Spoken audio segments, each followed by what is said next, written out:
Madam मेरा चौथा महीना चल रहा है लेकिन मेरा वेट गेन तो 1 केजी भी नहीं हुआ। मेरे बेबी ठीक है या नहीं? या आपका क्वेश्चन हो सकता है कि मेरा 4th मंथ ही हुए हैं लेकिन मेरा वेट बहुत ज़्यादा बढ़ रहा है, या वज़न का बहुत कम बढ़ना बच्चे की ग्रोथ को इफ़ेक्ट करती है? बिल्कुल। आपका प्रेगनेंसी से पहले कितना वेट था, इसके अकॉर्डिंग हम लोग एक रफ़ आइडिया देते हैं कि आपका वेट गेन 9 से 15 केजी होना चाहिए। इतना वेट क्यों ज़रूरी है? यहाँ इसे इस तरह से समझिए कि आपके बेबी का ही वेट 2.5 से 3.5 केजी तक रहता है। जिस प्लासेंटा से वो माँ से लगा रहता है वो 0.7 से लेके 1.5 केजी तक का रहता है। जिस पानी के अंदर बेबी रहता है एमनियोटिक फ्लूइड, उसका वज़न अराउंड 1.5 लीटर तक रहता है। यूट्रस की जो ग्रोथ होती है वो करीब 1 केजी तक रहती है। आपकी बॉडी में बहुत सारे चेंजेस होते हैं। डिलीवरी के टाइम जो खून बहता है उसको कंपनसेट करने के लिए पूरी प्रेगनेंसी में आपकी बॉडी का ब्लड वॉल्यूम, आपकी बॉडी में जो रक्त की मात्रा है वो काफ़ी बढ़ती है।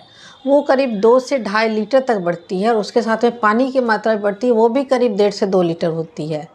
डिलीवरी के बाद आप बच्चे को दूध पिला सकें, इसलिए ब्रेस्ट का साइज़ बढ़ता है और उसके अंदर बहुत सारा फैट स्टोर होता है, तो ब्रेस्ट का वेट 0.5 से लेके 1.5 केजी तक बढ़ सकता है।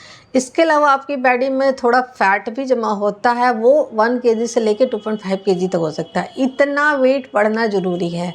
अब प्रॉब्लम आती है कि अगर वज़न बहुत कम है माँ का पहले से, तो क्या बच्चे को दिक्कत होगी? जी हाँ, अगर आपका वज़न नहीं बढ़ रहा है, आपका पेट ज़्यादा बढ़ा हुआ नहीं दिख रहा है, आप जाँच के लिए जाते हैं तो पिछले महीने के कंपैरिजन में इस मंथ में अगर 2 केजी के अराउंड वेट गेन नहीं होता है लास्ट के 3 मंथ्स में, तो हम लोग वहाँ थोड़ा पेशेंट की काउंसलिंग करते हैं कि आपको वेट गेन बढ़ाने के लिए कुछ कुछ चीज़ें ज़रूर खानी है। डिटेल पूछते हैं कि आप क्या खा रहे हो, उसमें क्या चेंजेस कर सकते हैं।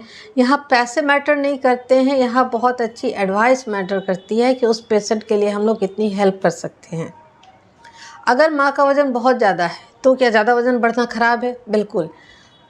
एग्ज़ाम्पल लेते हैं कि अगर आपका वेट 40 केजी से कम है तो आपको बिल्कुल 9 से 16 केजी तक वेट बढ़ाना है, सो दैट आपका और आपका बेबी दोनों का हेल्थ अच्छा रहे। अगर आपका वेट 40 से 50 केजी है तो आप 10 से लेके 14 केजी तक वज़न बढ़ा सकते हैं, ये आपके लिए हेल्दी रहेगा। अगर आपका वेट 50 से 60 है तो लगभग 12 केजी तक वज़न आप बढ़ाएं, ये भी आपके लिए ठीक है।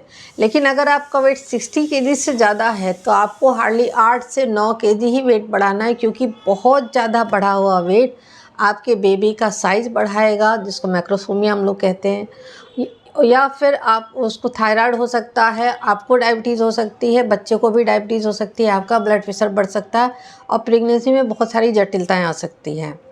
अगर माँ का वज़न नहीं बढ़ रहा है तो बच्चे को क्या दिक्कत हो सकती है? बच्चा ग्रोथ रिटार्डेशन यानी IUGR में चला जाता है, जो अल्ट्रासाउंड में दिखाई देता है और ये बहुत ख़राब स्थिति होती है। दूसरा, बच्चा जिस पानी के अंदर एमनियोटिक फ्लूइड के अंदर रहता है, वो फ्लूइड का वॉल्यूम जब कम हो जाता है यानी अंदर का पानी कम होने लगता है, सूखने लगता है, तो बच्चे की जान को खतरा रहता है। वहाँ हमें इमरजेंसी फिर उसे बाहर निकालना पड़ता है। ऐसे बच्चे बाहर आने के बाद भी काफ़ी दिनों तक NICU यानी शीशाघर में रहते हैं। इसलिए आपका एक हेल्दी वेट गेन होना प्रेगनेंसी में बहुत ज़रूरी है, सो दैट नॉर्मल डिलीवरी और आपका बेबी होने के बाद भी हेल्दी रहे।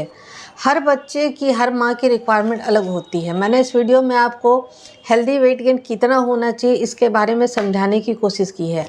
आपका प्रेगनेंसी में कितना वेट गेन हो रहा है और आपको इसके लिए क्या गाइडलाइन चाहिए, इसके लिए आप मुझे मैसेज कर सकते हैं। अगर आपके आसपास कोई ऐसी पेशेंट है जो पैसे नहीं खर्च कर सकती है तो आप बिल्कुल उसके बारे में मुझे बताएं। मैं ट्राई करूँगी कि उसकी जितनी मदद की जा सके। मेरे वीडियो को ज़्यादा से ज़्यादा लोगों को शेयर कीजिए ताकि किसी भी गर्भवती महिला को पैसों की वजह से तकलीफ़ ना हो। और मेरे प्रेगनेंसी रिलेटेड वीडियो ज़रूर देखिए, शेयर कीजिए, ताकि आपकी प्रेगनेंसी हेल्दी रहे और आपको एक हेल्दी बेबी मिले। मिलते हैं नेक्स्ट वीडियो में।